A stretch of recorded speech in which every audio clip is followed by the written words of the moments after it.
వర్షాకాలంలో చలికాలంలో మనకి బాడీ అంత డిహైడ్రేట్ కావట్లేదు కదని మనం కొంచెం వాటర్ ఇంటేక్ తక్కువ తీసుకుంటాం అనమాట. ఎందుకంటే కంపేర్ టు ఎండాకాలంతో పోలిస్తే ఎండాకాలం ఏమవుతుందంటే మన బాడీలో ఉన్న వాటర్ అంతా వ్యాపర్ అవుతా, నోరు ఎండిపోయినట్లుంటా మనం ఎక్కువ నీళ్లు తాగుతూ ఉంటాం. అలా వాటర్ గనక ఈ చలికాలం వర్షాకాలం మనం తీసుకున్నట్లయితే మన బాడీ లోపల ఉండే ఫ్లూయిడ్ క్వాంటిటీ తగ్గి మన బాడీలో ఎక్కడైనా మెయిన్గా కిడ్నీస్లో, సాధారణంగా మనం బాడీ స్టోన్ అంటే కిడ్నీ స్టోన్ అనుకుంటాం అనమాట. ఎందుకంటే మన ఆ కాల్షియం కానీ లవణాలన్నీ కూడా మన యూరిన్ ద్వారా బయటికి వెళ్తే ఆ యూరిన్ క్వాంటిటీ తగ్గితే ఆ కిడ్నీలో కానీ కిడ్నీ ప్యాసేజ్ లో కానీ యూరిటర్ వాటిల్లో స్టోన్స్ ఫామ్ అయ్యే అవకాశం ఉంటుంది. అలానే మన బాడీలో వాటర్ తగ్గినట్లయితే సెలైవరీ డక్ట్ అంటాం. ఈ సెలైవరీ గ్లాండ్ లో లాలాజల్ గ్రంథులు ఏదైతే సెలైవా ఫామ్ అయిందో అది నోట్లోకి వస్తుంది అనమాట. ఎస్పెషలీ సబ్మాండిబులర్ గ్లాండ్ ఈ డక్ట్ ఏంటంటే ఎగైనెస్ట్ రెసిస్టెన్స్ పైకి ఫ్లూయిడ్ తీసుకురావాలి. ఎప్పుడైనా మనం వాటర్ తీసుకోకపోయినట్లయితే అక్కడున్న ఆ లాలజలం అక్కడే ఉండిపోయి స్లోగా థిక్కెన్ అయింది. ఇప్పుడు మనం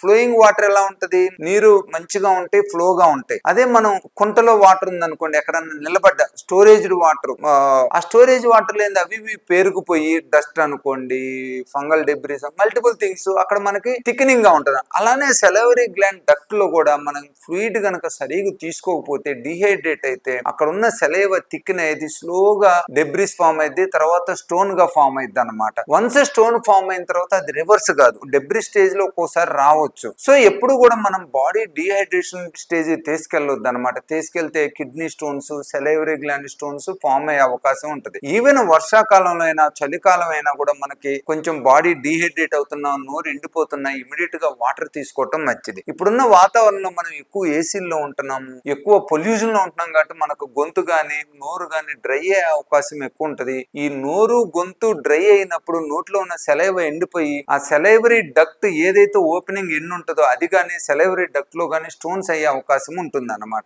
ఎప్పుడైనా కూడా ఈ మెడ కింద భాగంలో నొప్పి వచ్చి, ఎస్పెషల్లీ మనం అన్నం తినేటప్పుడు ఫెల్లింగ్ వచ్చినా నొప్పి వచ్చినా కూడా ఇమీడియట్ గా మనం డాక్టర్ని సంప్రదించడం మంచిది. ఎందుకంటే సెలైవరీ గ్లాండ్ డక్ట్ స్ట్రక్చర్ ఉన్న స్టోన్ ఉన్న మనం తినేటప్పుడు ఇక్కడ స్వెల్లింగ్, పెయిన్ వస్తుంది అనమాట. అలాంటి సిమ్టమ్స్ ఏదైతే తినేటప్పుడు ఇక్కడ మన గౌద దగ్గర స్వెల్లింగ్ వచ్చినా పెయిన్ వచ్చినా మీరు హైదరాబాద్ లోని బేగంపేటలో ఉన్న ఏషియన్ ఈఎన్టీ కేర్ సెంటర్ ని సంప్రదించండి. అక్కడ అల్ట్రాసౌండ్ టెస్ట్ చేసుకుంటారు, సైలోఎండోస్కోపీ చేసుకుంటారు. ఈ రెండు టెస్టులు ఇంపార్టెంట్ అనమాట మనం డయాగ్నోస్ కి, ట్రీట్మెంట్ కి. ఆ రెండు కూడా మీకు హైదరాబాద్ లోని బేగంపేటలో ఉన్న ఏషియన్ ఈఎన్టీ కేర్ సెంటర్ లో అవైలబిలిటీలో ఉన్నాయి, అందుబాటులో ఉన్నాయి. మీరు అక్కడ సంప్రదించండి.